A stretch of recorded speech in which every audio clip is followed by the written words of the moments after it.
So இன்னைக்கு வந்து அக்கா வந்து எங்களுக்கு சஷ்டி பொட்டிக் சார்பாக மரியாதைக்கு ஒரு புடவை கொடுத்துருக்காங்க. ஸோ இந்த புடவை அது மட்டும் இல்லாம நாங்க நிறைய புடவை வாங்கியிருக்கோம். எங்க காத்த புடவை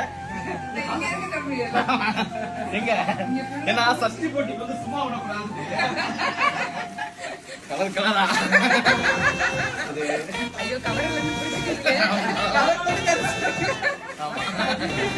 கலருக்கா. இது இதெல்லாம் எவ்வளவுக்கா நீங்களே சொல்லுங்களா? 680 ஆமா, கிட்டத்தட்ட 4000 ரூபாய் மதிப்புள்ள புடவை வெறும் 650 ரூபாய்க்கு சஷ்டி பொட்டிக்கு வாங்கிடலாம்.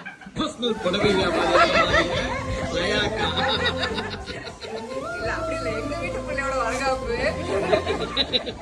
அதனால ஒரு ஸ்பெஷல் கேர். தங்கம் இதுவும் நல்லா இருக்கும்டா. இது ஃபுல் டிஷர்ட்.